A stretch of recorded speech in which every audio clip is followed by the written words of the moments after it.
Bonjour! Entrez donc pour une petite visite.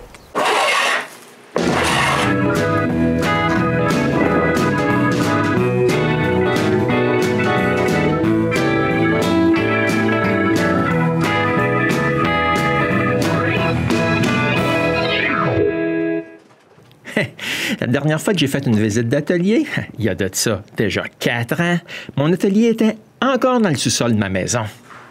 Moi, mais j'ai déménagé dans mon nouvel atelier il y a un peu plus que 3 ans. Je me suis donc dit qu'une autre visite d'atelier n'était pas trop exagérée. Donc, premièrement, voici un petit aperçu de l'espace entre ma maison et l'atelier. Une 30aine de mètres à peine. Pour aider à vous situer dans l'espace, je vais réutiliser mes plans originaux qui m'ont servi pour construire l'atelier. Premièrement, juste un petit rappel. La longueur totale est de 40 pieds ou 12,2 mètres. La largeur, 25 pieds ou 7,6 mètres. Bon, c'est assez. Il fait assez froid. On rentre. Puis voici la première chose qu'on voit en entrant. Bon, vous êtes chanceux. J'ai fait un peu de ménage.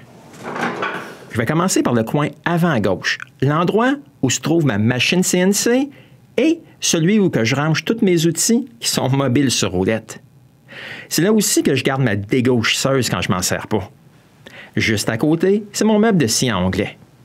Les tiroirs sont pleins d'outils, de vis, d'écrous et de boulons. Mais une chose qui ne sert plus, c'est le tuyau d'aspiration pour la scie.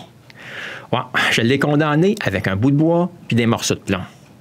Pour aspirer la poussière de ma scie à onglets, j'utilise toujours maintenant mon petit aspirateur que je garde juste à côté du meuble. Après le meuble, sur le même mur, j'ai mon rack à serre et mes outils à main.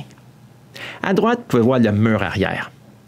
Ouais, le bâtiment, il est plus gros que ça, mais l'atelier finit ici, parce que j'ai une division et derrière, c'est ma remise de jardin. On va y revenir plus tard. Comme je disais, j'ai le mur arrière et plus haut, c'est mon radio sur ma mezzanine. Sur l'autre côté du mur arrière, il y a mon meuble d'eau et l'échelle pour monter sa mezzanine. Ouais, parce que par-dessus la remise, j'ai cet espace dans l'atelier pour y entreposer un peu de bois. Ouais, venez avec moi, je vous emmène.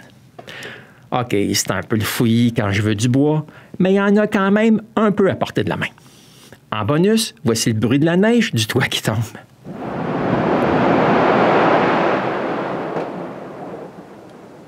J'aime bien regarder mon atelier d'en haut. Ça me donne une autre perspective de ce que je vois à tous les jours. Ouais, mais j'ai pas fini. Dans le coin arrière droit, celui qui fait face à la cour, j'ai mon meuble de toupie, ma scie à ruban et ma perceuse à colonne. Ouais, j'aime bien avoir ma perceuse à colonne à l'arrière de ma scie parce que si je mets la table de la perceuse à la même hauteur que la table de ma scie, j'ai quelque chose pour retenir mon bois quand je le coupe à la scie. Ouais, je trouve ça pas mal utile. Juste à côté, j'ai mon tour à bois. Ouais, c'est assez spécial parce que je suis capable de tourner des morceaux assez longs. OK, le toit s'était pas tout vidé tantôt. Au bout du tour, j'ai ma vieille scie à ruban. Je m'en sers de temps en temps pour couper des petits morceaux. Ouais, j'ai laissé ma plus petite lame en permanence. Ouais, c'est aussi le coin où que je garde mes chutes que je pense pouvoir encore utiliser. Ouais, mais il faut vraiment que je fasse quelque chose de mieux qu'une boîte, là. Finalement, pour finir le dernier coin, il y a le panier de l'animal leader et la table où je laisse mes lunettes, mes caméras, puis plein d'autres choses. Au centre de l'atelier, j'ai mon banc de scie et mes 2 établis. Maintenant, c'est le temps d'aller dans la petite pièce. La première chose qu'on y voit, c'est le cyclone. Mais c'est pas tout ce qu'il y a dans cette pièce-là. J'y entrepose surtout des outils que je me sers seulement à l'occasion, mon gros dépoussiéreur et le compresseur. J'ai aussi une autre porte qui m'amène dans la partie remise à l'arrière de l'atelier. Là, j'ai des serre-joints qui me servent presque jamais, puis des lames de serre-ruban. J'y entrepose aussi toutes mes feuilles de contreplaqué. Ouais, mais sa plus grande utilité est de garder plein de choses à l'abri.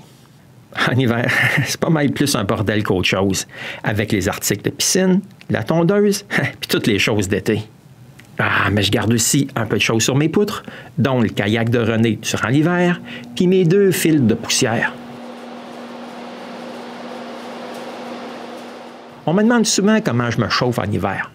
C'est assez simple. J'ai un calorifère au plafond, à l'avant, et un autre pareil à l'arrière. Ouais, mais pour les 3 derniers hivers, j'ai utilisé seulement celui-ci. Bon, parce qu'avec toutes les fenêtres que j'ai à l'avant, ouais, le soleil réchauffe assez, même les jours très froids. En plus, j'adore avoir autant de fenêtres dans mon atelier. C'est bien mieux que mon ancien atelier au sous-sol. Parlant de lui, ben, il me sert pas mal ces temps-ci comme grosse salle de débarras. Et on y entrepose ma sciure de bois pour pouvoir chauffer un peu. Bon, c'était un petit tour de mon atelier. Ah, j'espère que vous avez aimé ça. Puis on se revoit bientôt pour un autre épisode du Gosseux de bois.